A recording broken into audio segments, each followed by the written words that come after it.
गणेशाय नमः। ओम श्री सरस्वत्यै नमः। ओम श्री गुरुभ्यो नमः। ओम समस्तजनकल्याणे निरतं करुणामयं नमामि चिन्मयं देवं सद्गुरुं ब्रह्मविद्वरं सद्गुरुं ब्रह्मविद्वरम्।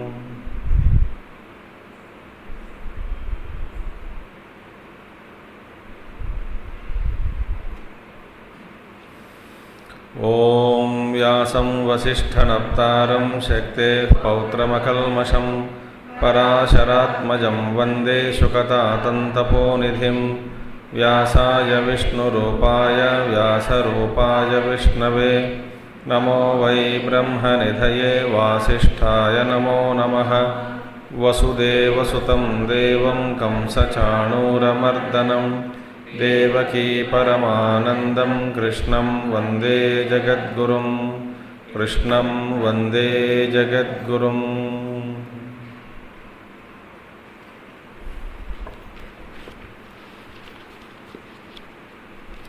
जब मैं आने में थोड़ा देर जब लग जाता है ना, आप दूसरा अध्याय का पाठ कर सकते हैं, गीता ध्यान का भी पाठ कर सकते हैं। मैं सिर्फ सूचना दे रहा हूँ, दुराग्रह की बात नहीं है। अशोच्यानन्वशोचस्त्वं प्रज्ञावादांश्च भाषसे गतासो न गतासूंश्च नानुशोचन्ति पंडिताः। देखिए, अशोच्या, अशोच्या माने न शोच्या, अशोच्या। जहाँ पे शोक करना योग्य नहीं है, वहीं पे उन्हीं के लिए तुम शोक कर रहे हो। और ऊपर से प्रज्ञावादांश भाषसे, वो महात्मा जैसे बात कर रहे हो, प्रज्ञावादांश भाषसे। और प्रज्ञावतां बुद्धिमतां वादां च वचनानि च भाषसे। देखिए, हमारे जीवन में भी हम ऐसे ही है, क्योंकि हर बार हर व्यक्ति जब आर्ग्यू करने लग जाते हैं ना, आर्ग्यूमेंट में, वो बड़ी ज्ञानी जैसे दिखते हैं कि देखो ये है, वो है, वो है, ये है। पांडित्यम, अब हमारा पांडित्य जो है, पांडित्य हमारी जो है, हमारा पांडित्य कहे का पांडित्य है, दूसरों में दोष ढूंढने में ही है बस। तो हमारा पांडित्य का लक्षण क्या, लक्ष्य क्या है या लक्षण क्या है? पांडित्यम दोष दर्शनम। हमारा पांडित्य सिर्फ दोष ढूंढने में ही है, और ये नहीं पांडित्य। तो आचार्य जी कहते हैं प्रज्ञावादां प्रज्ञवतां बुद्धिमतां वादांच भाषसे वचनानि च भाषसे तद ये तद मौढ़्यम पांडित्यम जो विरुद्धम आत्मनिदर्शयसि उन्मत्त इव इति अभिप्रायः। ऐसे जो परस्पर विरुद्ध भाव है, परस्पर विरुद्ध चेष्टाएं हैं, परस्पर विरुद्ध ये वृत्ति है, ये दो तुम अपने में ही तुम इसका दर्शन करा रहे हो। माने मौढ़्यम और पांडित्यम, मूर्खता और बुद्धिमत्ता, तो ये तो साथ तो चलेगी नहीं, साथ साथ तुम इस दोनों का एक साथ प्रदर्शन कर रहे हो। ऐसा कौन व्यवहार करते हैं? उन्मत्त पागल लोग ही ऐसे व्यवहार करते हैं। अरे कभी कभी वो तो बात तो करते हैं पंडा जैसे, पंडित जैसे, और सोच है जो अज्ञानी जैसे। विषय या संकट काल में जब पड़ जाता है, परिस्थिति को रखते हुए मन में रखते हुए जो व्यवहार करते हैं वो तो बिल्कुल अज्ञानी जैसे व्यवहार करते हैं, बात तो करते हैं पंडा जैसे। तो इसीलिए दर्शयसी उन्मत्तैव अभिप्रायः इति अभिप्रायः। तो और पंडा, क्योंकि पांडित्यम देखिए प्रज्ञावादांश भाषा से, और गतासून गत प्राणान मृतान अगतासून अगत प्राणान जीवतः च न अनुशोचन्ति पंडिताः। अबे पंडित कौन है? पंडित, पंडा जिसको हम कह सकते हैं, इसका मतलब क्या है? देखिए नानुशोचन्ति पंडिताः, ये तो मुख्य अर्थ है। माने पंडित लोग वही है जो कभी भी शोक नहीं करते, माने जिसमें शोक नहीं होता, शोक का बिल्कुल अभाव है, शोक का अभाव होने से ही पंडित है। अब देखिए हमने देखा है कल, शारीरिक, मानसिक और बौद्धिक, मन और बुद्धि में बिल्कुल शोक नहीं है, और शरीर के कारण जो शोक होता है, जो दुख होता है बाहर में, वो भी मन में ही इसका महसूस या अनुभव होता है। इसीलिए मन में ही शोक और भ्रम या मोह सब मन में बैठे हैं। तो इसीलिए दो शरीर के दृष्टिया कभी कभी विषय वस्तु से भी इसका अनुभव भी हो जाता हो, तो भी इसका जो महसूस जो है, अनुभव कहाँ होता है हम सबका? दुख और शोक या मोह मन में। तो इसीलिए जिसका मन और बुद्धि सिर्फ परमात्मा ही स्थापित हो गया हो, देखिए, और ऐसे लोग गत आसून, माने जो बीते गए या जो मर गए उनके बारे में, माने भूतकाल के बारे में या भविष्य काल के बारे में शोक जो नहीं करते, कौन है? वो पंडित लोग हैं, पंडित। देखिए, और अर्जुन ने क्या कहा? किस लिए अर्जुन से कह रहे हैं भगवान श्री कृष्ण, तुम तो जो मर गए उनके लिए भी रो रहे हो, तो भविष्य की भी चिंता कर रहे हो, किस लिए? भाई तुम तो कह दिया जितने लोग मर गए उनके बारे में तो चिंता में पड़ गए हो। कहाँ? तू तो बताया पहले अध्याय में, पतन्ति पितरो ह्येषां लुप्तपिंडोदक क्रियाः, जो पितृलोग हैं उन्हें मर चुके हैं उनके लिए भी रो रहे हो। हाय राम, उनका पिंड प्रदान नहीं होगा, वो तो मर के चले गए। तो पंडित नहीं है, क्योंकि जो मर गए, जो शरीर छोड़ दिए थे, उन सब के बारे में तुम अभी वर्तमान में शोक कर रहे हो। और भविष्य अगतासून, माने आने वाले जो है, जो होगा, इसके बारे में चिंता है। किस लिए?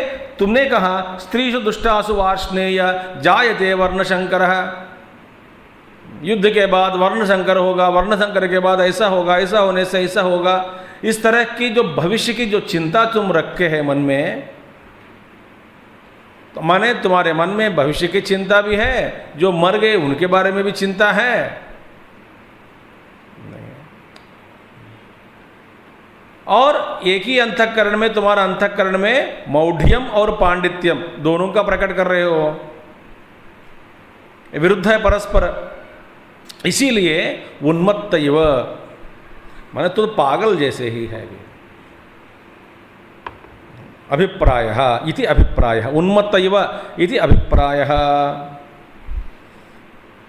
तो देखिए पंडित का, तो पंडित शब्द जो भी है, आचार्य जी कहते हैं पंडा आत्मविषया बुद्धि ही। देखिए ये तो है, येषाम ते ही पंडिताः, माने आत्मविषया बुद्धि। पंडिता माने आत्मज्ञ लोग, माने आत्मविषयिणी बुद्धि को पंडा कहते हैं। पंडा हमारे बुद्धि का है, हमारा बुद्धि आत्मविषयक नहीं है, हमारा बुद्धि आत्मविषयनी नहीं है, विषयिनी, सिर्फ विषय वस्तु। माने पंडित का शब्द क्या है? जो मन और बुद्धि को अंतर्मुख करके अपने ही स्वरूप में जो अपने आप को स्थापित करके मैं ही सच्चिदानंद स्वरूप हूं, ऐसा अनुभव जिसको होता है वही है पंडित। आत्मविषयिणी बुद्धि येषाम ते ही पंडिताः। और गीता में अन्यत्र पंडित का शब्द का, इसका जो निर्वचन है, इसका शब्द का जो अर्थ है भगवान 2-3 जगह पे बता देते हैं, क्योंकि गीता में ये भी आया है पंडिता समदर्शिनः। पंडित कौन है? जो समदर्शी है वही पंडित है। और पंडित लोग क्या करते हैं? ज्ञानाग्नि दग्ध कर्माणम तम आहुः पंडितम बुधाः। बुधा माने महात्मा लोग, उन्हीं को पंडित कहते हैं, जिसको जो ज्ञानाग्नि दग्ध कर्माणाम, जो ज्ञानाग्नि में अपने सारी जो कर्माएं हैं उन सबको दहन करके, माने दाह किया, माने दग्ध करके, जो दो दग्ध क्या कर देते हैं ज्ञानाग्नि में, अपने ज्ञाना में, तपोग्नि में, अपने जो सारे जो कर्म हैं उन सभी कर्मों का जो वासनाओं को दग्ध कर दिया। जो जैसा अपने में ही जो सारे कर्म, बुरा कर्म और अच्छा कर्म, सभी कर्मों का जो नाश कर दिया, किसमें? आग में। किस तरह के आग? ज्ञान अग्नि में। जिन्होंने दग्ध कर दिया वही है पंडित। देखिए ऐसे पंडित का पंडित माने जिसको पंडा माने आत्म विषयक बुद्धि, माने जिसको पंडा है, पंडा माने आत्म विषयक बुद्धि है, माने आत्म विषयक ज्ञान जिसके पास है वही लोग पंडित है। पंडित तो पंडित लोग वर्तमान में भी है, वर्तमान में ही रहते हैं। पंडित लोग ये जो है भूत और भविष्य काल की बात चिंता कभी नहीं करते, वो है हमेशा वर्तमान में ही और अपने आप में स्थित हो गए। साक्षी तो साक्षी मात्र होकर ये सब का जो देखते हैं जो भी हो रहा है।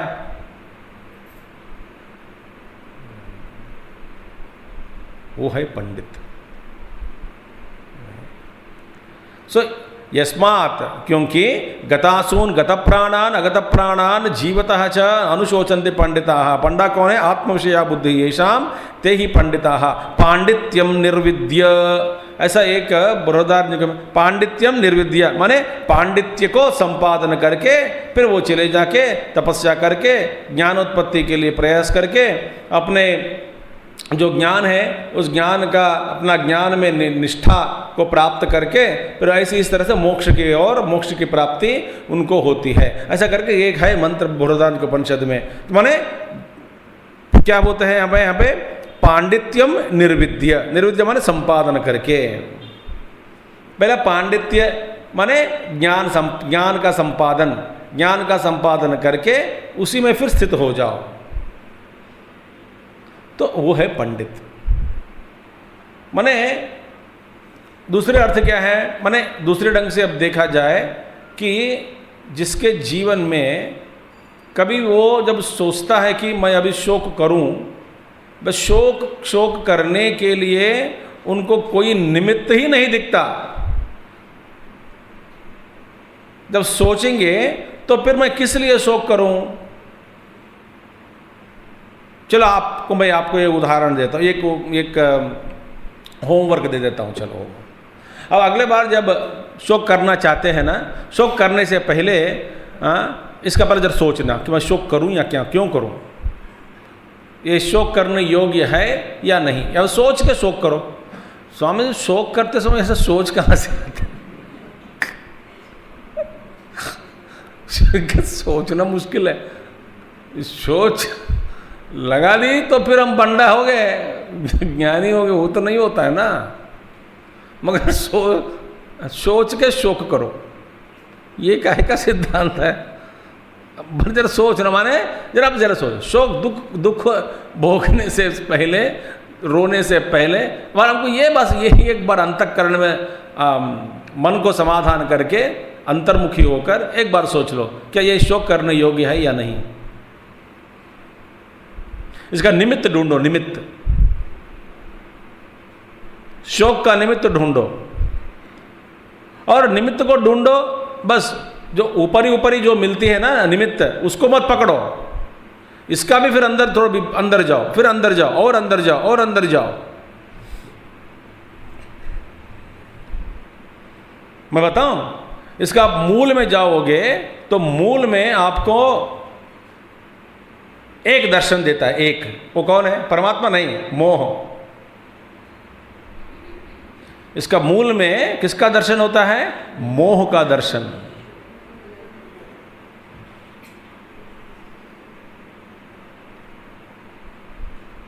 शोक करते जाओ, शोक करते जाओ, शोक में सोचो। इसीलिए पंडित लोग ढूंढने से भी उनको निमित्त नहीं निमित्त नहीं मिलता रोने के लिए। देखिए, हमको निमित्त ढूंढने की क्या जरूरत है? 24 आवर्स शोक में ही पड़े हैं हर समय। हमको we are experts in crying.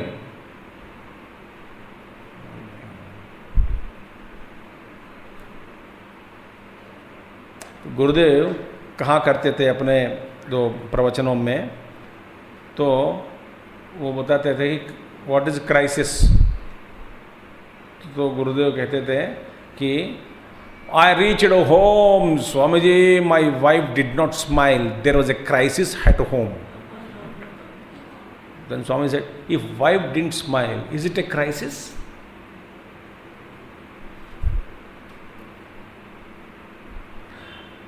माने हमारे जीवन में जो हमारे जो सामर्थ्य है इतना खो बैठे हैं कि बिल्कुल सामर्थ्यहीन हो गए हम सब। अरे कोई भी एक नज़र टेढ़े आंख से हमको देखा तो हम फिर घबरा जाते हैं कि इसका क्या कारण है। कहीं ना कहीं मैं तो गलती नहीं किया होगा, मैं क्या गलती तो नहीं की, मैंने जानबूझकर उनको सब कुछ अपमान नहीं किया, हाँ मैं कभी ऐसे मेरे से कुछ गलती हो गई क्या हो सकता है? फिर हम चिंतित हो जाते हैं। तो गुरु के दर्शन के लिए गए तो गुरु देखा नहीं, बात नहीं किया, तो फिर चिंतित हो जाते हैं। तो हमारे लिए शोक का निमित्त हमने कल देखा, शोकस्थान भयस्थान सहस्रानि शतानि च दिवसे दिवसे मूढ़माविशन्ति न तो पंडितम। देखिए वहाँ पर पंडित जो है वो उनको ढूंढने से भी शोक का निमित्त नहीं मिलता, और अज्ञानी जो पुरुष जो है उनको हर जगह जगह शोक करने का निमित्त कहीं ना कहीं इसका निमित्त की समृद्धि बहुत है शोक करने के लिए। तो इसीलिए पंडाः आत्मविषया बुद्धि येषां ते ही पंडिताः पांडित्यम निर्विद्येति श्रुतेः परमार्थतः तो नित्यान अशोच्यान अनुशोचसी अतः मूढ़ः असि इति अभिप्रायः। ये जिसके तुम रो रहे हो, भीष्माचार्य इत्यादि द्रोणादि, परमार्थतः परमार्थ रूप से ये कौन है? नित्यान अशोच्यान माने भीष्मा द्रोणादि नित्य, ये तो शाश्वत है, शोक करने योग्य नहीं है। फिर उनके लिए शोक कर रहे हो, माने जिसके लिए शोक नहीं करना है तुम उनके लिए शोक कर रहे हो, तुमको कहलाता है मूढ़। तो कौन है फिर? अतः मूढ़ होसी, माने देयरफॉर यू आर ए फूल। मूढ़ होसी, मूढ़ असी वाह नहीं है, मूढ़ असी, यू आर ए फूल। तो ऐसे तो फिर हम सब मूर्ख ही मूर्ख है। मूर्ख शिरोमणि टाइटल, श्री श्री श्री 1008 मूर्ख शिरोमणि।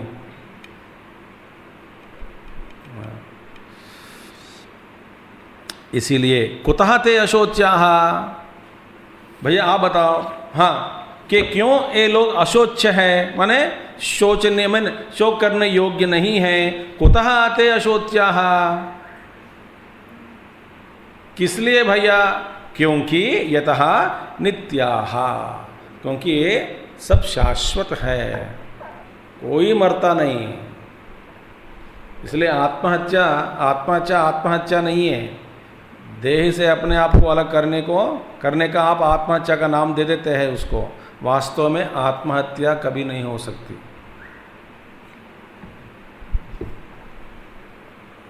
और हम भी मूर्ख है, क्योंकि हम जिसके लिए मरना चाहते हैं, क्योंकि दुख कहाँ है? शरीर में या मन में? मन में, बुद्धि में है, सोच में और मन में शोक है। इसलिए हम झेल नहीं पा रहे हैं जीवन में, मरना चाहते हैं। अच्छा, शरीर को अलग कर दिया, ये तो हमारे साथ है।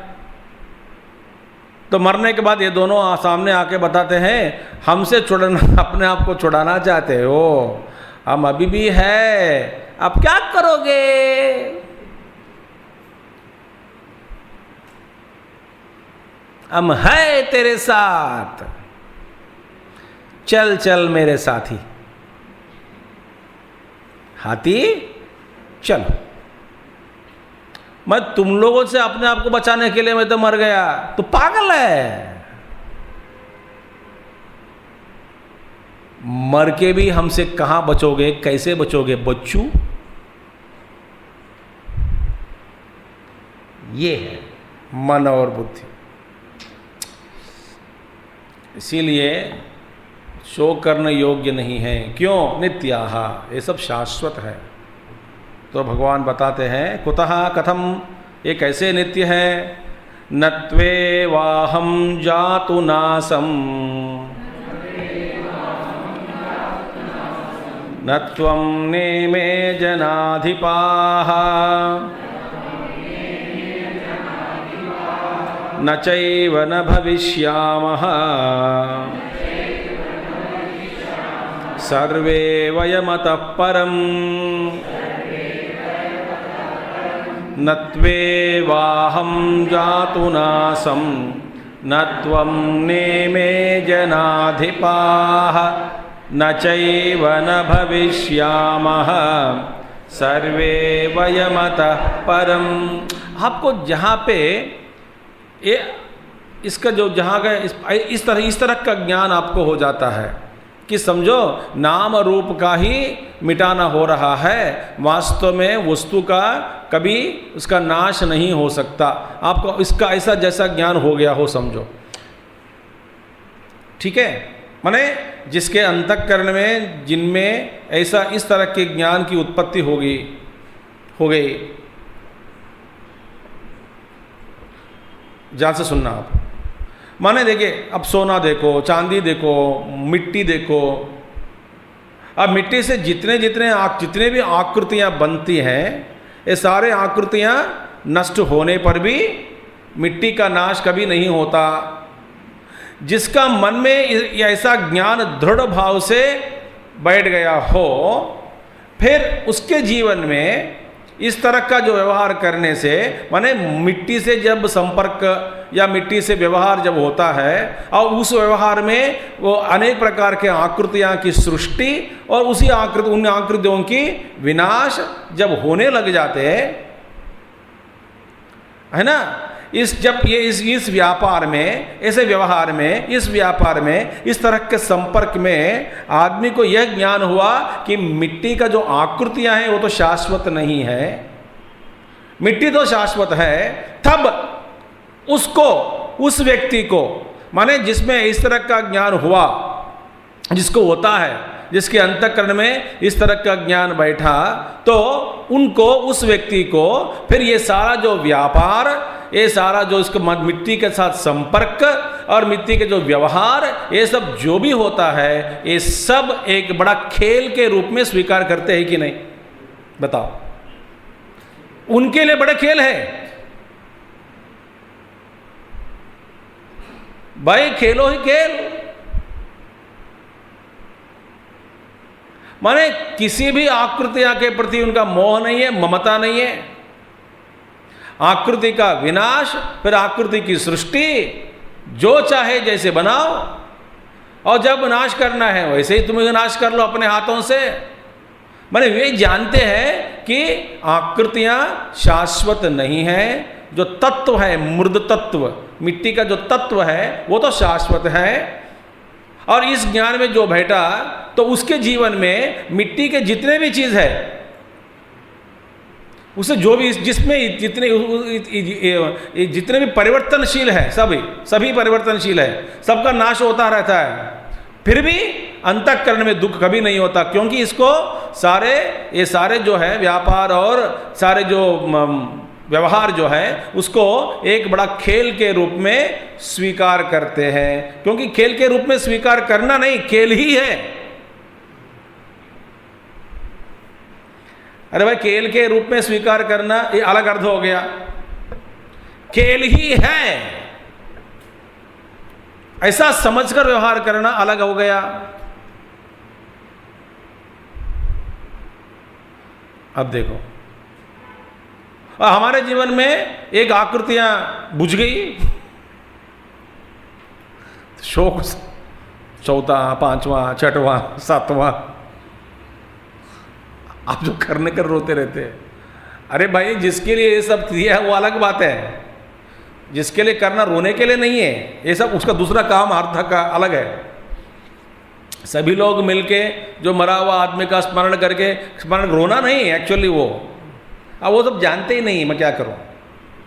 जिसके लिए सभी लोग आकर जो जिसको जानते हैं मर रहा हुआ आदमी को, उनके सब याद करके मतलब आके मीटिंग में बैठ के उनके सब अच्छे अच्छे वृत्तियाँ, अच्छे थॉट्स उनको तक पहुंचाना, उनसे बात करना और डरो मत। उनका अपना जो बल है उसको बढ़ाना, मार्ग दिखाना। अब तुम चले जाओ भाई अपना रास्ता पे, अब लटको मत, अटको मत किधर भी बीच बीच में। हमारे स्मृति हमारे याद करते कर करके तुम लटकाना नहीं और मार्ग पर कहीं भी अटकाना भी नहीं।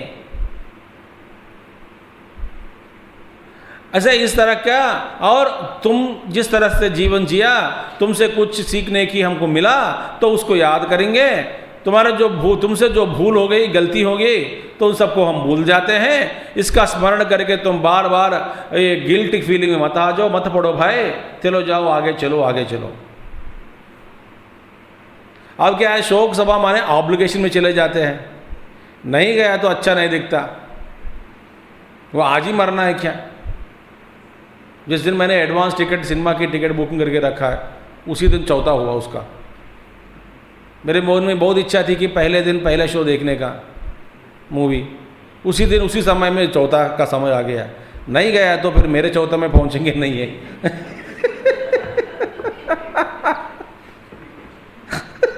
जब मैं मर जाता कोई नहीं आते, हमको अच्छा नहीं लगता ऊपर से देखने में। शोभायमान दिखना चाहिए, दिखनी चाहिए, शोभायमान दिखनी चाहिए। क्या शोभायमान, भीड़ भीड़ आनी चाहिए, तब ऊपर से मैं देखते वो कुछ हो जाता हूँ। ये सब बेकार चिंतन है। इस तरह के चिंतन से जो व्यवहार करते हैं प्रायः दुनिया में, आप इसको मना नहीं कर सकते हैं, ये सच है। और जिसलिए ये ऋषि मुनि लोग हमारे संस्कृति किसके लिए दिए हैं वो तो भूल गए। हाँ, जैसे मिट्टी से जो खेलने वाले आदमी को किसी भी आकृति के प्रति अपनी जो मोह ममता नहीं रह जाती, क्योंकि उसको खेल एक खेल है ऐसा समझकर खेलते हैं। उनके जीवन में किसी भी तरह का, किसी भी समय में, किसी भी व्यक्ति से, किसी भी अनुभव से कभी भी दुख नहीं होता।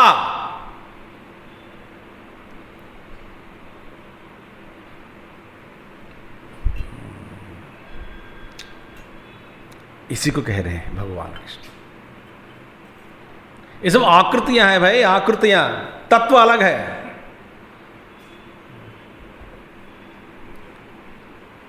अब देखो इसको मन में बिठाने के बाद हमारे जो अप्रोच है, माने सबसे हमारे जो ढंग है, व्यवहार ढंग, शैली, दुनिया के प्रति, व्यवहार के प्रति, कर्म के प्रति, कर्तव्य के प्रति, लोगों के प्रति, अब अपने अनुभवों के प्रति हमारी जो शैली है, जिस शैली से, जिस ढंग से हम व्यवहार करना चाहते हैं, उसमें बदलाव आ जाता है कि नहीं? बताओ, बदलते हैं कि नहीं? अब व्यवहार ही बदल गया, सोचने की शैली बदल गई, ढंग बदल गए, तो मजा ही मजा, दुख कहाँ है?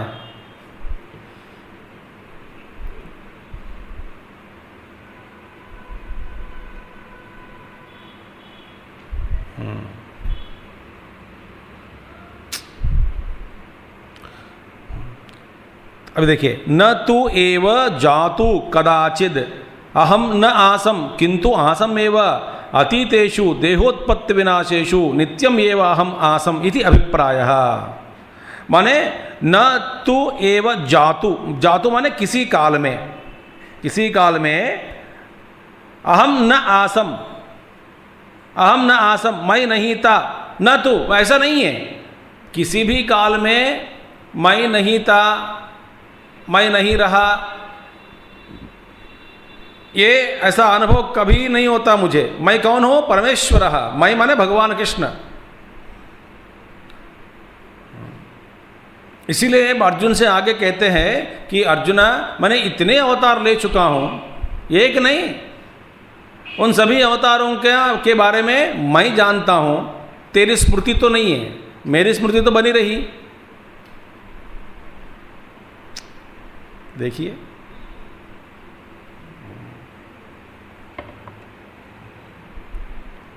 तो न तो ये व जातु कदाचिद, कदाचिद माने कभी भी, किसी भी काल में, अहम न आसम माने मैं कभी नहीं रहा, मैं नहीं था, ऐसा कभी भूत में माने इससे पहले कभी नहीं हुआ, मैं कभी नहीं था, ऐसा स्थिति कभी नहीं थी, ऐसी स्थिति।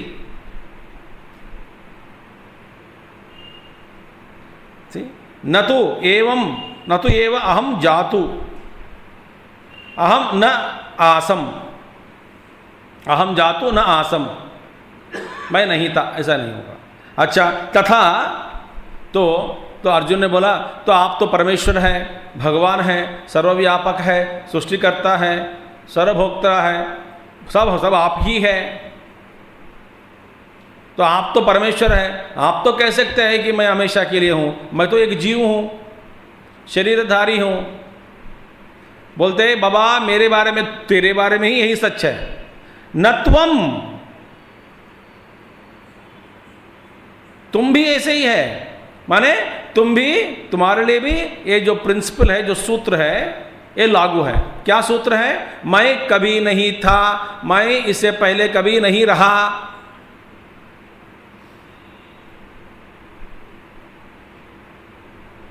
इससे पहले मैंने कब से? मैंने अनादिकाल से, कभी भी, कदाचित, काल से भी परे हूं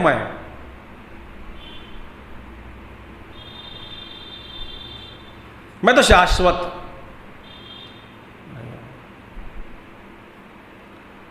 पहली बात हो गई।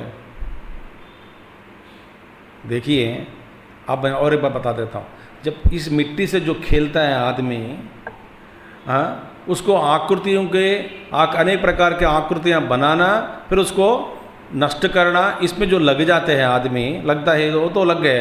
एक महात्मा, एक बंदा, जानते हुए कि आकृतियां शाश्वत नहीं है।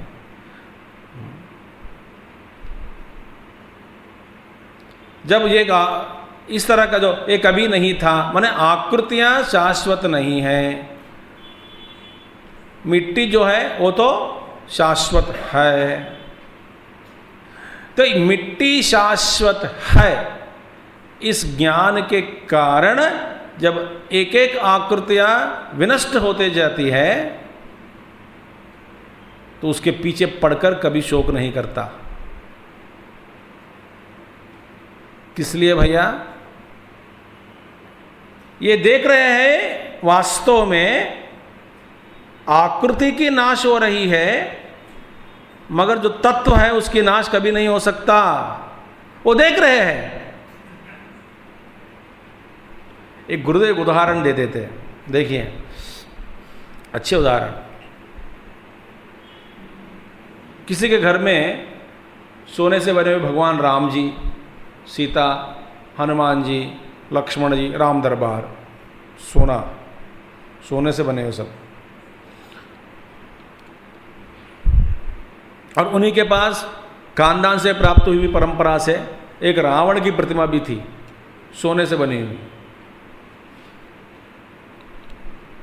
बस वो आदमी कभी संकट में पड़ गया तो सोचा कि देखो मैं अभी कैसे गुजरूं इस संकट से, पैसे तो चाहिए मुझे, कुछ ना कुछ बेचना है। तो सोचते सोचते उनका नज़र इस पर गिरी, रावण पे नहीं, इसी पर, सभी में। सोचा कि राम जी है, हनुमान जी है, सीता देवी है, रावण जी भी है। रावण जी का मुंह थोड़ा छोटी थी, तो सोचा कि रावण तो है ही, है तो रावण है, इसको पहला चलो लेके जाके बेच देंगे इसको, रावण को। मूर्ख है। तो दुकान पे लेके गया, तो फिर जो पैसा मिली वो कम पड़ गया। और उन रावण को पहले चेक करना था, वो उसको गोल्ड स्मिथ को, वो एक हथौड़े लेके मारने लगा रावण को। ये मन में बहुत खुश हो गया उसको, रावण और मारो, बहुत बदनाम किया, बहुत सत्यानाश किया, बहुत प्रॉब्लम की सृष्टि के बारे में भगवान राम जी को।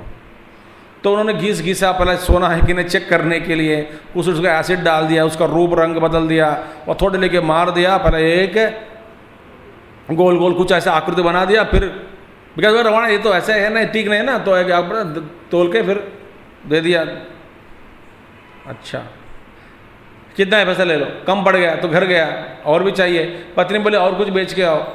फिर संकट बढ़ गया, राम जी को बेचूं, सीता जी को बेचूं, लक्ष्मण जी को बेच दूं या हनुमान जी को बेच दूं? नहीं है। अब चारों को लेके गए हैं और उन्हीं के सामने जब ये सारे आकृतियों को मार मार कर, वो तो फिर हथौड़े लेके भगवान जी के ऊपर मारा, एक राम जी के ऊपर हथौड़े लेके सीता देवी को मार, इसका दिल टुकड़ा टुकड़ा हो गया। हाय राम हाय हनुमान, ये तो देख रहे हैं आकृतियां, वो देख रहे हैं सोना, उसको कोई मोह महता नहीं है। ये ना तो राम है, ना लक्ष्मण है, ना सीता है, ना हनुमान जी है। ले मार दे दनादन। अच्छा मिला एक अच्छा कस्टमर और पैसा बनाओ, और क्या है, कोई इमोशन नहीं रह जाता। माने इस ऐसा जो ज्ञान है, चलो मैं आपको एक सीक्रेट बोल देता हूँ। सीक्रेट बोलो कि नहीं, मैं सोच रहा हूँ, फिर दोबारा दुविधा में पड़ गया है।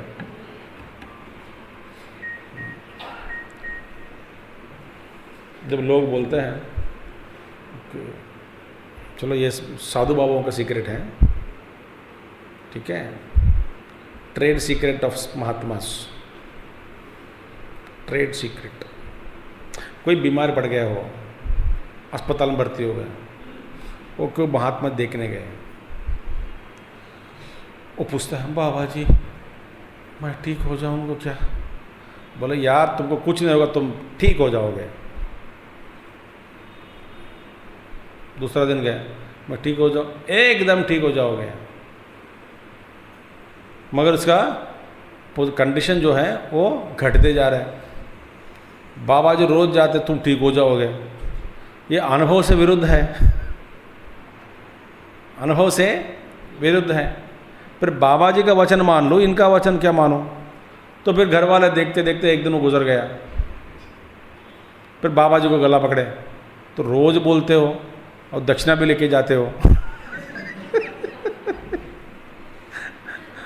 आने के बाद ऐसा शुभ आशीष दिया है करके हम आपको एप्पल खिला देते, चाय वाय पिला देते, हॉर्लिक्स दे पी लेते, सब पी के चले जाते हो और तो मर गया। आप बताओ रोज क्यों ऐसा क्यों बोलते थे? तुम ठीक हो जाओगे, टीम ठीक हो जाओगे। बोला तुम का मतलब लक्ष्यार्थ है न वाच्यार्थ है, और अभी भी वो ठीक हो गया, क्योंकि शरीर छूटने के बाद इस शरीर के संपर्क में पड़कर जितना दुख भोगना पड़ा उसको, ये सारा भोग का दुख का जो भी अंत हो गया, इसलिए वो ठीक हो गया। तो मेरा जो वचन है तुम ठीक हो जाओगे, ये सच है। ये नहीं, मैं नहीं कहा कि उपाधि में स्थित होकर ठीक हो जाओगे, उपाधि ठीक हो जाएगी, या तुम लक्ष्यार्थ ठीक हो जाओगे या वाच्यार्थ ठीक, ये नहीं मैं नहीं कहता, तुम ठीक हो जाओगे।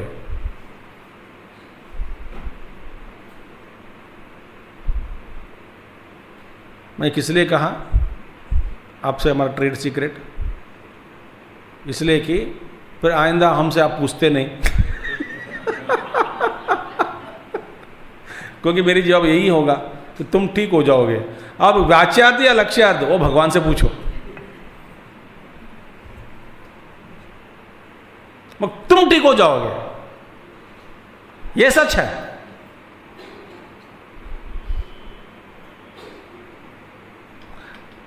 यहाँ पे आके अभी आप सबकी तस्वीर खींचनी चाहिए इमीडिएटली। सबके शहर फीके पड़ गए थे।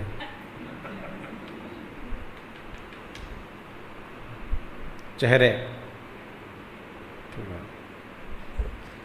ये तत्व को जानकर खेलते हैं महात्मा लोग। हमारा गुरुदेव किसी पूछा, Swami ji how is your health? Don't ask loudly, the body doesn't know that it is सिक।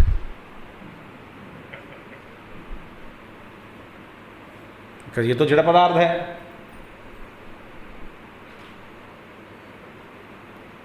इसको कैसे पता लगेगा मैं बीमार हूं? बोलने वाला कौन है? ये। बोलो मत।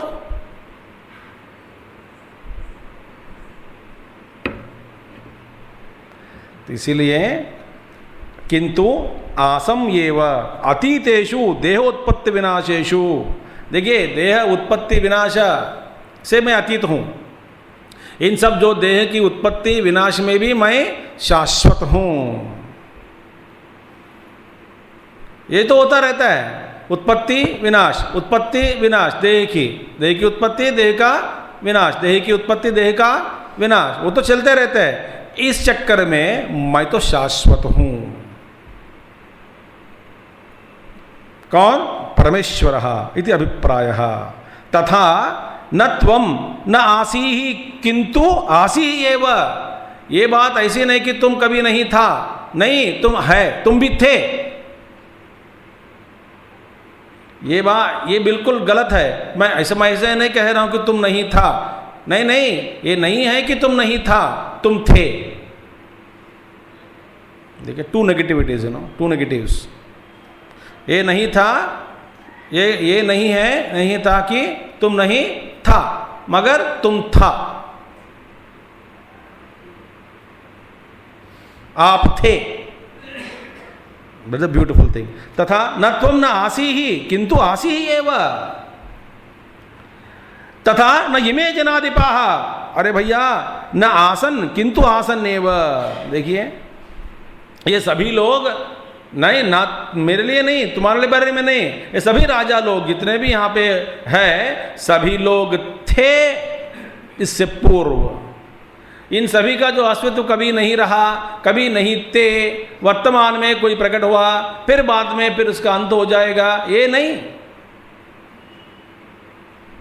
अव्यक्तादीनि भूतानि व्यक्त मध्यानि भारत अव्यक्त निधनान्येव तत्र का परिदेवन।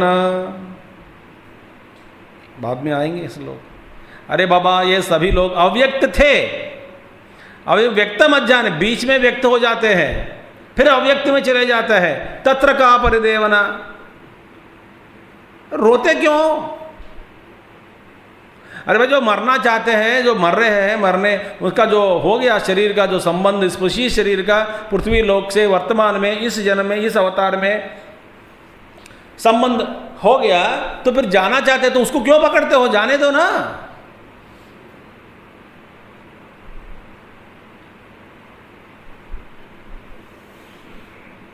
हमारे शौक से जो मर गए उनको भी आराम नहीं देते, जो जीवित है उनको भी आराम नहीं देते।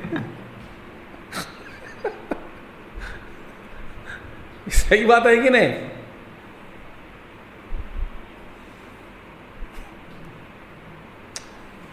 जब तक हम ये मृत्यु को एक हास्य के रूप में, हास्यास्पद घटना, सबके जीवन में जो घटती है, जब तक तो हम लोग तब तक इसको इस रूप में स्वीकार नहीं करते, जब तक तब तक हम बस रोते रहते हैं, शोक में पड़ जाते हैं। देखिए, और मैं आपको और एक बताता हूँ। यतथा न च एव न भविष्यामः। देखो, किंतु भविष्याम एव सर्वे वयमतः अस्मात् देह विनाशात् परम उत्तर काले अपि। ये ऐसी बात नहीं कि हम सब नहीं रहेंगे भविष्य में, ये गलत है। हम आगे भी रहेंगे, उत्तर काल में भी हमारा अस्तित्व बनी रहेगी, कभी भविष्य में हम नहीं रहेंगे, ये गलत है। तो हम है ही त्रिषु अपि कालेषु नित्या, क्योंकि आत्मस्वरूपेण इति अर्थः। देखो हम कौन है? नित्य आत्मा, नित्य शुद्ध बुद्ध मुक्त स्वरूपः अहम। मैं आपको कुछ समय पहले मैं आपको ये भी बता दिया था कि देखिए, जैसे आदमी के जीवन में स्वप्न भोगने का जो समय होता है, तो कितना समय होता है स्वप्न भोगने का समय? बहुत कम। माने 100 साल जिया समझो। 100 साल में सारे जो इनका जो स्वप्न काल जो आप टोटल करके देखोगे, जुड़ के देखो कि इसका जो टोटल है जुड़ने के बाद कितना आता है? 24 घंटा, 2 महीने, 1 साल, इतना ही। 1 साल स्वप्न में ना, वो बहुत बड़ा काल है ये। तो इसीलिए बस कुछ क्षण के लिए, कुछ घंटे या कुछ मैक्सिमम 24 आवर्स, 36 आवर्स स्वप्न काल, सारे एक दिन 100 साल जिए तो भी, मैं बता रहा हूँ ये भी बड़ी बड़ी संख्या बोल रहा हूँ, मैं आपको बढ़ा के बोलता रहा हूँ। माने ज़्यादा से ज़्यादा हम जागृत अवस्था में रहते हैं, स्वप्न काल बहुत कम, निद्रावस्था ज़्यादा इससे भी। माने ज़्यादा जागृत अवस्था, फिर बाद में निद्रावस्था, फिर बहुत कम समय स्वप्नावस्था में हम बीतते हैं समय अपना। अब बताइए, तो स्वप्न काल में जैसे कुछ क्षण रोज, कुछ क्षण रोज ना रोज होता नहीं, पता नहीं, थक गए तो फिर नींद में चले जाते हैं, गहरे नींद, बिना स्वप्न, सुषुप्ति में चले जाते हैं। तो स्वप्न काल में कभी कभी स्वप्न में प्रवेश होना होता है, फिर स्वप्न का अनुभव होने के बाद फिर वापस हम चले जाते हैं। माने स्वप्न में, स्वप्न काल में जो हम समय व्यतीत करते हैं वो तो बहुत कम है कि नहीं? इसी तरह शरीर धारण करके हमारे जो नित्य अस्तित्व जो है जीव के रूप में, आत्मा के रूप में, कभी कभी जीव के रूप में भी यदि अपने आप को स्वीकार करोगे, माने एक व्यष्टि, एक व्यष्टि एक जीव के रूप में, माने जीव माने जो अपनी जो बुद्धि और मन के साथ तादात्म्य होकर एक जीवत्व को प्राप्त करके जीव के रूप में अपने जो अस्तित्व है अनंत काल में, तो जीव के रूप में जो अपने आप को स्वीकार करके जो व्यतीत कर रहे हैं समय अनंत काल में, तो उनका कभी कभी शरीर का ग्रहण होना होता है, करना, फिर शरीर छोड़ना। माने शरीर का जो समय जो है, कभी कभी शरीर का एक जन्म लेगा, पर 100 साल या 50 साल, 60 साल, 70 साल कर्म के अनुसार रहना, फिर वापस आ जाना। माने ज़्यादा से ज़्यादा समय हमारा जो स्वरूप है वो तो बिना शरीर ही है। इसलिए क्यों डरना है? इसका महात्मा लोग ऐसे उदाहरण देते हैं कि हम कभी नहीं भूल जाएंगे। मैंने इसको ये उदाहरण में आपको बता दिया था, भूल गए होंगे, पता नहीं। देखो, आप एक चिड़िया है, चिड़िया, पैरट समझो, वो आ गए, माने एक रॉड है, ऐसा रॉड, कहीं एक रॉड वहाँ पे सस्पेंड किया गया था, वहाँ पे है, तो रॉड घूम रही है, मैंने फिक्स नहीं हुआ रॉड, वो तो घूमता है। जैसे कि आप कुछ वजन डालोगे तो वो घूम रहा है ना? ऐसा चिड़िया एक उड़ते उड़ते देखते देखते इस पर आ गया, ऐसा पकड़ लिया दोनों हाथ से, मैंने दोनों पैर जो भी है पकड़ के रखा है, और जब लैंड हुआ वो फिर घूमने लगा। अब घूमने लगा तो वो डर गई, अब छोड़ नहीं रही, उसको छोड़ता नहीं, मैं गिर जाऊंगा ऐसा डर, तो उस डर से वहां पे नाचना शुरू किया, मैंने पीछे पीछे जाना, तो आगे घूम रहा है। जब ये वो आगे घूमता है वो पीछे पीछे आने के आता है, और ये पीछे घूम रहा है तो आगे आगे जाने के लिए अपने आप को बैलेंस करना चाहते हैं। माने इस चक्कर में पड़कर उसको छोड़ता नहीं। किसको? राड को। और किसी ने बोला, अरे बेवकूफ, तू तो पक्षी है, आकाश में उड़ने वाले हैं, ये क्या का बंधन में पड़ गया, छोड़ो उसको। तो पक्षी बोलते नहीं नहीं, मैं तो गिर जाऊंगी। तो उड़ने वाली है, तो कहां गिरोगे?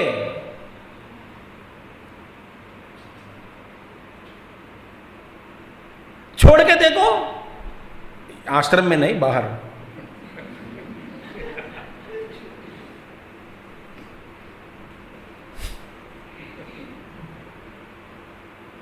इसी तरह एक छींक आ गई, छींक डर जाते कि हे राम, भगवान का नाम लो, कहना क्या मरना नहीं तू।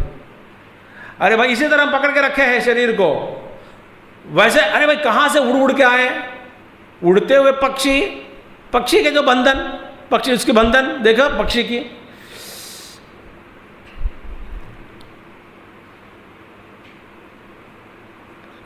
ये कैसा लग रहा है आपको उदाहरण? बेवकूफ़ है कि नहीं? आए हम दुनिया में कम घूम रहे आराम से, किसी दिन एक दिन अचानक वासना हो गई कि चलो हम नया शरीर ले लेंगे, नया शरीर लिया, अब हम आनंद में हुआ नहीं बोला तो छोड़ दो, हम नहीं छोड़ेंगे। तो क्या छोड़ दो, छोड़ाने वाला जब आता है तो उनके शरण में चले जाओ बिना संघर्ष। स्वामी जी आप ऐसे बोलते हैं, बहुत मुश्किल है, बहुत मुश्किल है।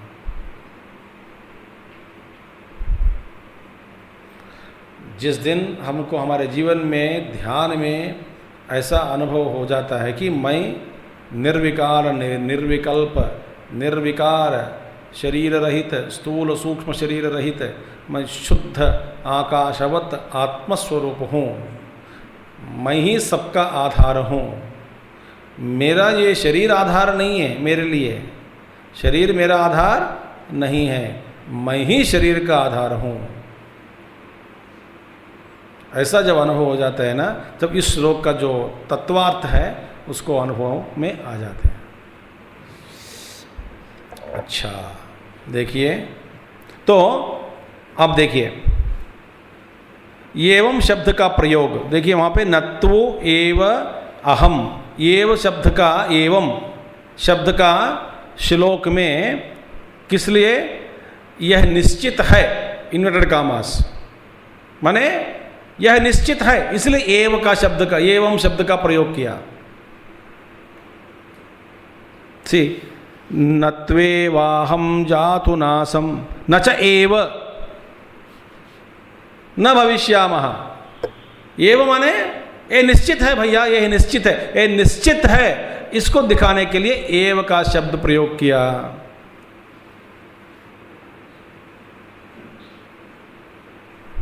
माने हम सभी हम शाश्वत है।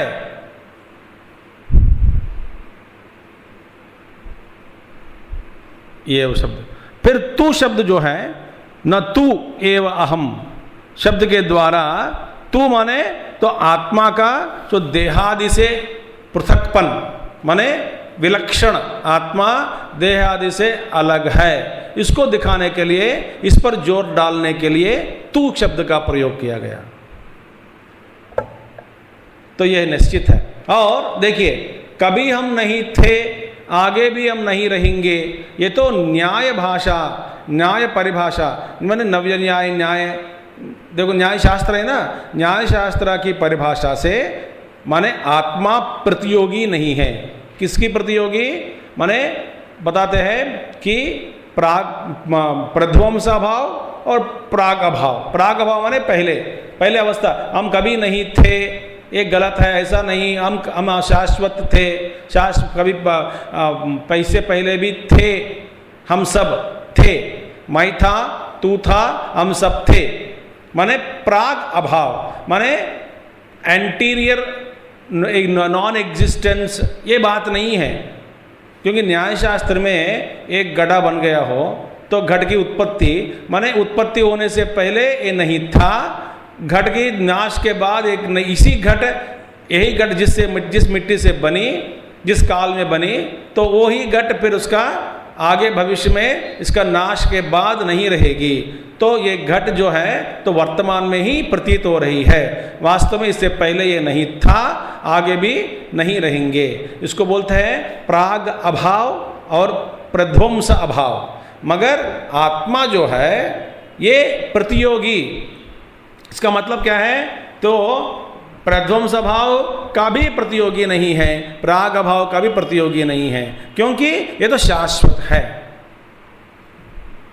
ये ऐसे नहीं कि अभी वर्तमान में घट जैसे बन गया शरीर और घट जैसे घटा जो मिट्टी से एक घट को बना दिया, घटा बनाया, इसी तरह जीव को लाया, जीव को बनाया और शरीर के साथ जोड़ दिया। ऐसे जीव को वो बस कुछ काल तक उसका अस्तित्व जारी रहे है और इसके पहले नहीं था, वो इसका नाश होने के बाद कभी नहीं रहेगा। ये ऐसी बात नहीं है। ये त्रिषु कालेषु सर्वदा, तीनों कालों में इसका जो है आत्मा जो है मैं वही हूँ, मैं शाश्वत हूँ। मैं कुछ काल के लिए व्यक्त मध्यान्ह भारता, शरीर रूप धारण करके बस बीच में मैं मेरा व्यक्त माने मैं व्यक्तिकरण माने व्यक्तित्व अभिव्यक्ति हो रही है शरीर के रूप में। वास्तव में मैं न शरीर हूँ, न मन हूँ, न बुद्धि हूँ, मैं शाश्वत हूँ। पिछले इससे पहले भी था, अभी भी हूँ, मैं शरीर छोड़ने के बाद भी रहूँगा। यही है परम सत्य अर्जुन। तो माने दो क्या है, तो जो कर्म के अनुसार, धर्म के अनुसार जो खेल खेलना चाहते हो, जो जैसा तुमको खेलना चाहिए, तू जैसे खेलना चाहिए, खेलनी चाहिए, इसी तरह खेलो। पूछो मत।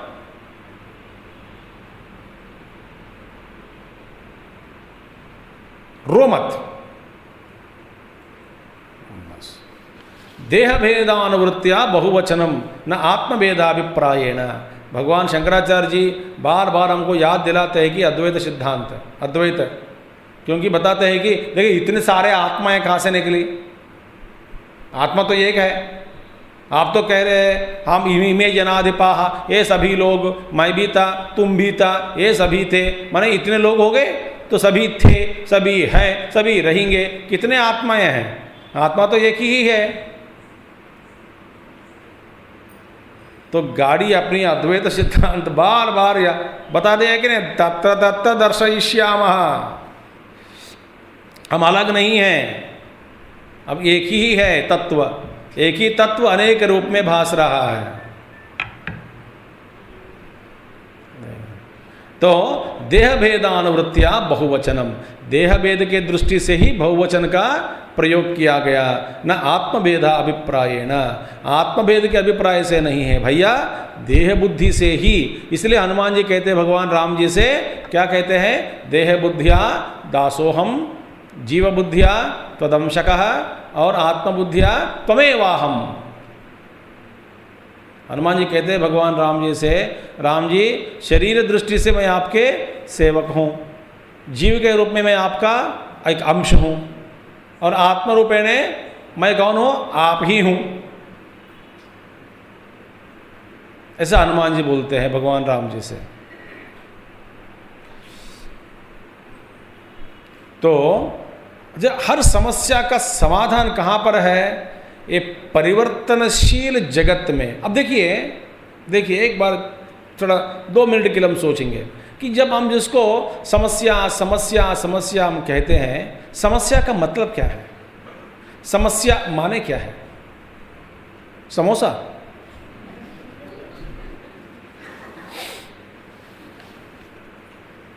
जो भी समस्या, हर तरह की समस्या ले लो। उदाहरण के लिए आप जिस समस्या को मन में लाना चाहते हैं ला लो और सोच लो। समस्या का मतलब क्या है?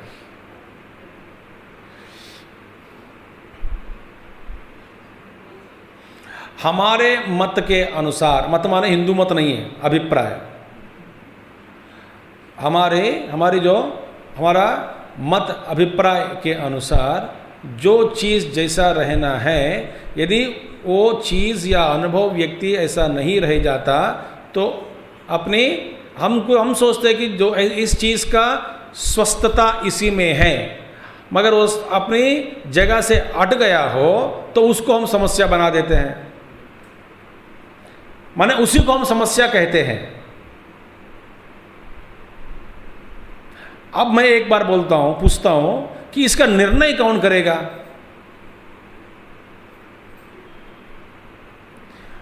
हम कहते हैं जैसा रहना है, यदि वो चीज या व्यक्ति वैसा नहीं है तो उसको हम कहते हैं एक बड़ी समस्या। अब इसके जो निर्णय करने वाला कौन है बताओ? हम? वास्तव में निर्णय करने वाला ईश्वर ही है। फिर हमारा जो अधिकार जो है, अधिकार कहाँ है इसकी निर्णय में करने में? आपको समझ में आ गई कि बात नहीं?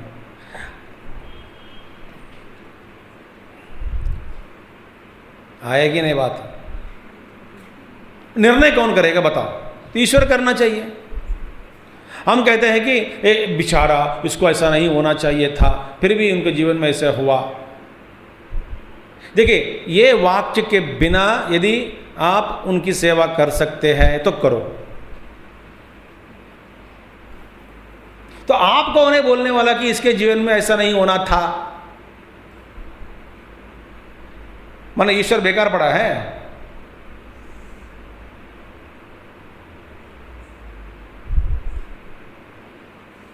जो चीज जैसी रहनी है वैसी यदि नहीं रही जाती, चीज या माने वस्तु ले लो, अनुभव ले लो, सब कुछ ले लो,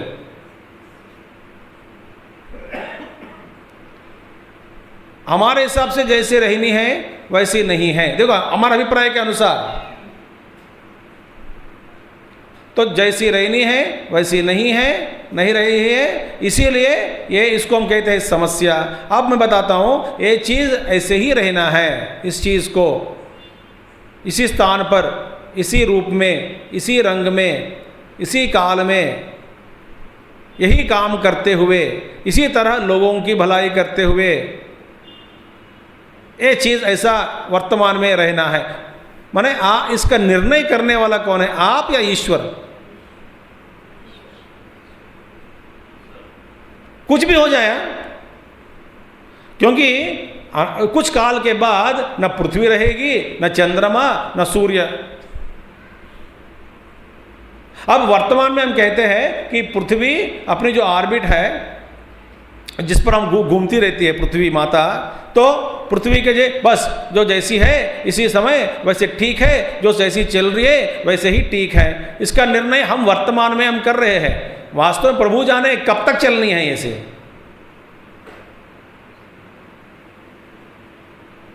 तो जो प्रभु ही कर रहे हैं, ईश्वर ही इसकी जो रचना जो कर रहे हैं, तो इनके अभिप्राय के अनुसार जो जैसी चलनी है उसी के अनुसार, उनके संकल्प के अनुसार सृष्टि चल रही है भैया। तो हमारा मत या अभिप्राय को ला करके हम फिर कहते हैं कि इसको ऐसा नहीं होना था, या इस व्यक्ति को ऐसा नहीं होना था, इसको इनका ऐसा अनुभव नहीं होना था, फिर भी हुआ, इस चीज़ को ऐसा नहीं होना था, इस तो बदल गई, बिगड़ गई, ऐसी चीज़ को ऐसे हमेशा रखना था, या तो इसको ऐसे रहना, ऐसा हमेशा हमारा मत अभिप्राय ठोक करके सब में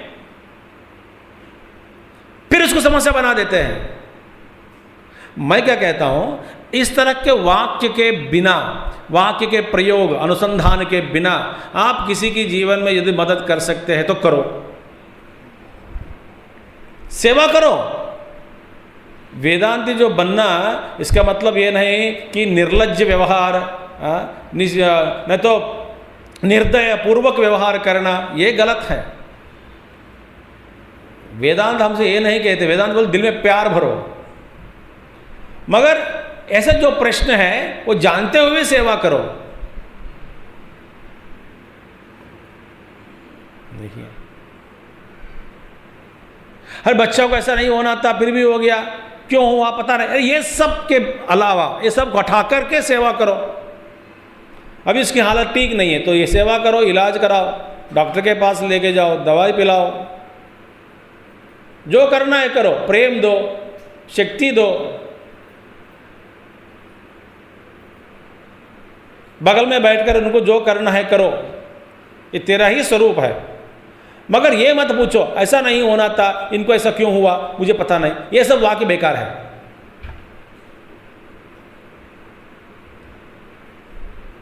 समझ में आ गया आपको?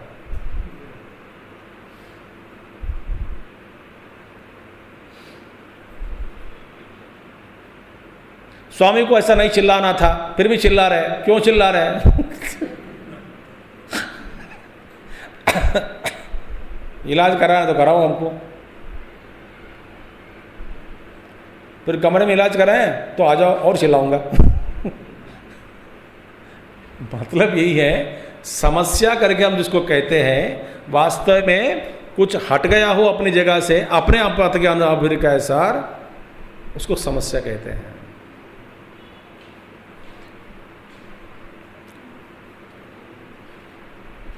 ये सोच आपको मिल गई कि नहीं?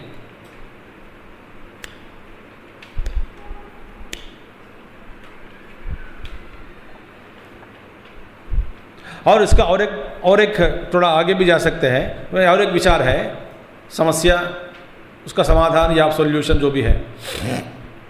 देखो, समस्या जो भी है, हाँ जी, इसका जो परिष्कार जो है, माने समाधान चाहिए, इलाज चाहिए, सब ठीक है। अब देखिए, हर समस्या का एक जवाब होता है कि नहीं? है, क्योंकि ज़रा सोच लीजिए, मैंने कहा कि एक वस्तु है, आप इसको, इस वस्तु को ले लो, ज़रा ध्यान से सोच लो। अब ये वस्तु, ये ढक्कन जो भी है, स्मॉल प्लेट ढक्कन, मैं हाथ में रखा हूँ, ठीक है। अब मैंने सोचा कि इस वस्तु का स्थान यही है, ठीक है, मेरे अभिप्राय के अनुसार इस वस्तु का स्थान जो है यही है। अच्छा, फिर ये वस्तु यहां से हटकर यहां आ गया, किताब के ऊपर गिर गया। अच्छा, माने ये जहां रहना था मेरे मत के अनुसार, अभी इस वक्त ये वहां नहीं है। कहां पर है? और दूसरी जगह पे है। इसको हम कहते हैं समस्या। अच्छा, अब इसका समाधान क्या है? फिर आप बताते हैं, जहां था ये वस्तु, वहीं पे रख दोगे तो फिर हो गया, प्रॉब्लम सॉल्व हो गया। अच्छा, मैं ये प्रॉब्लम सॉल्व जो मैं किया उसको मैं क्या कह रहा हूं? सॉल्यूशन, समाधान।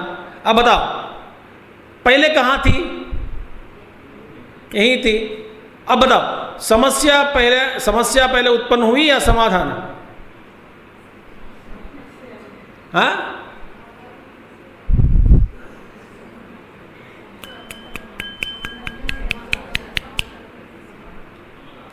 समाधान थी पहले, समाधान के बाद में प्रॉब्लम बनी। माने समाधान ही नहीं है तो प्रॉब्लम कहां है? अब बताओ, समस्या का उदय पहले या इससे पहले, इससे पूर्वक जो पूर्व स्थिति जो है उससे तुलना करके ही हम समस्या बना दिया किसी को। माने पूर्व स्थिति पर ला लिया तो स्वस्थ हो गया, उसको स्वास्थ्य बोल देते हैं। माने हम जिसको समस्या कह रहे हैं, समस्या का जो इलाज इसीलिए हो पा रहा है, हम इसकी जब पूर्व स्थिति को जानते हैं, अब उसी में पूर्व स्थिति में इस वस्तु की स्थापना करने में हम प्रयास करके स्थापना कर देते हैं, तो हम कहते हैं इसकी समाधान हो गया। वास्तव में हमारे पूर्व स्थिति क्या है?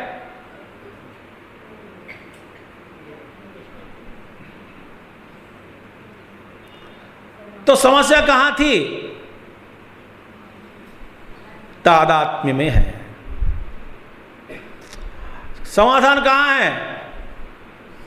अब किसको आप समस्या कह रहे हैं? भैया पहुंच गए समाधान। माने समाधान पहले या समस्या बाद में? एक्चुअली हम कहते हैं कि समस्या पहले बाद में समाधान ना। यदि समाधान स्थिति ही नहीं रही जाती थी, माने थी पहले स्थिति, वो स्थिति नहीं होता तो फिर समस्या कैसे कह सकते हैं हम? तो समस्या को समस्या ही नहीं कह सकते हैं। यदि हम सोच लिया कि इसकी जगह यही है, ये निर्णय कर लिया, यही स्वस्थ स्थान है, स्वस्थ स्थान है, इसीलिए हम कहते हैं हट गया हो समस्या बन गए। अब इसका स्थान ही नहीं रहे, फॉर एग्जाम्पल, तो यहीं रखो, वहां रखो, कहाँ के सिर पे रखो, कहीं पे रखो, समस्या ही नहीं है। माने इसकी जो स्थिति जो है ये ऐसे रहना है। हम हमारे द्वारा जो कल्पित की गई स्थिति जो है, हम पहला कल्पना करते हैं, इससे पहले जो हट गया तो हम रोते हैं, उसको समस्या करके नाम दे देते हैं, फिर उसको अपने पूर्व स्थिति में लाने के लिए प्रयास करते हैं।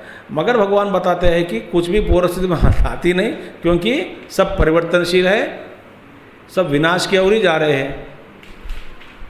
अब ऐसी कल्पना करो कि फिर आपकी समस्या कहाँ पर है। कुछ जन्म लिया, इसीलिए जन्म से पूर्व कहाँ थे? माँ के गर्भ में। अब चले जाओ,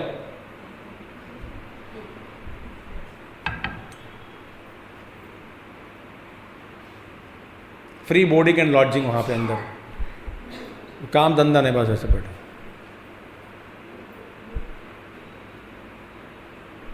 चले जाओ वहीं। और आगे है, अब देखिए इंपॉर्टेंट पॉइंट। अब चलो ठीक है भाई, समाधान स्थिति जो थी उससे समस्या का उत्पन्न हुआ, ठीक है, माने इससे स्थिति से बिगड़ गई, उस स्थिति से हट गया तो समस्या हो गई। तो अच्छा भी ठीक है, समस्या का परिधान हम ढूंढते हैं, तो ठीक है ढूंढो, माने पहले समाधान बाद में समस्या। तो इसका मतलब क्या है? हर समस्या का एक समाधान है, माने समाधान से ही समस्या का उत्पन्न हुआ, समाधान स्थिति से ही समस्या का उत्पन्न हुआ। इसीलिए हर समस्या का एक समाधान कहीं ना कहीं ढूंढकर निकालने से आपको मिलेगा। इस पर और एक बात है, समाधान आपको दिखा दिया समझो समस्या का, फिर भी आप संतुष्ट नहीं रहते, संतोष में नहीं रहते। क्यों? इसीलिए कि हर समस्या का जो समाधान हम ढूंढते हैं, फिर ढूंढने के बाद इसमें दो स्थिति आ जाती है। क्या है? समस्या में काल में, समस्या का अनुभव काल में हमको दुख होता है कि नहीं होता है? क्यों? ये समस्या है। अच्छा, दुख किस लिए? समस्या का समाधान हम ढूंढ नहीं पा रहे हैं। तो दो कारण है। क्या है? समस्या का समाधान यदि हम नहीं जानते तो दुख होता है, और समाधान मिलने के बाद उस जो समाधान हमको पसंद नहीं है तो भी दुख है।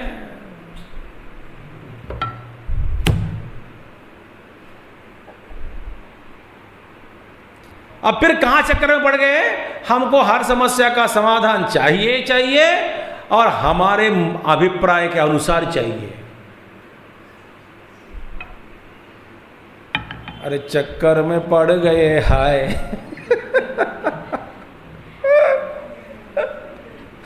रोज मैं आपको सिर्फ फिल्म गाना गिला सुना रहा हूं, एक गाना। पहले एक तरह का मोह, क्या है?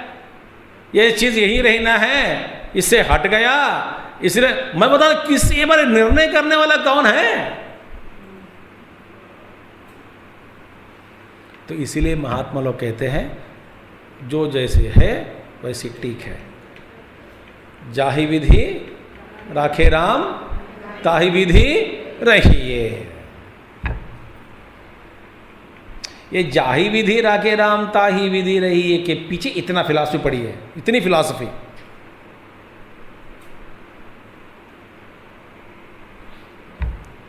तो ढूंढो। अब हम अपना स्वरूप से हट गए, इसीलिए सारे चक्कर में पड़ गए। अपनी जो स्वरूप है उसे पर स्थित हो जाओ, फिर नो चक्कर। मगर हम अपने आप को जानते हैं, मैंने स्वरूप सिद्ध हो जाओ, मैं कैसे, मैं अमीर थी, अभी सब खो गया, इसीलिए मैं दुखी हूँ। मैं पहले स्वस्थ थी, अभी स्वास्थ्य बिगड़ गई, इसलिए दुखी हूँ। फिर मेरा स्वरूप क्या? ये सब सच नहीं है। पहले मैं शरीर ही नहीं हूँ।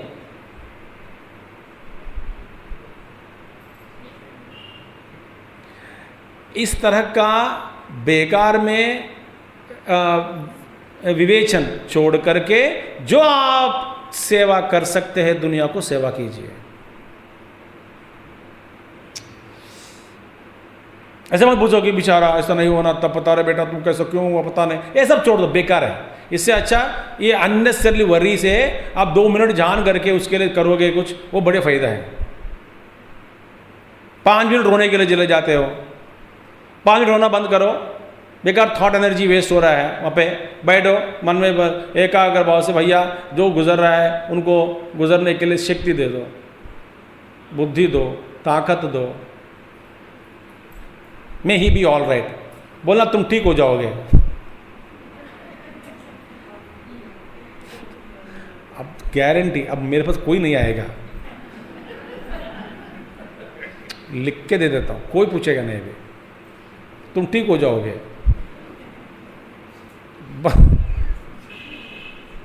जिंदा हो तो ठीक हो जाओगे, मर गए तो भी ठीक हो जाओगे, क्योंकि जाहि विधि रखे राम ताहि विधि रहिए। ये है कमाल भगवत गीता का। तत्र कथम इव नित्य आत्मा ये दृष्टांतम आहा। अब भैया आप कह रहे हैं कि आत्मा नित्य है, कैसे, इसका दृष्टांत बताओ। एक दृष्टांत बताओ, मैं समझ नहीं पा रहा हूं। भगवान बताते हैं अगला श्लोक में, दृष्टांत देते हैं। वो क्या है दृष्टांत, एग्जाम्पल हम कल देखेंगे। ओम पूर्णमदः पूर्णमिदं पूर्णात् पूर्णमुदच्यते पूर्णस्य पूर्णमादाय पूर्णमेवावशिष्यते। ओम शांति शांति शांति।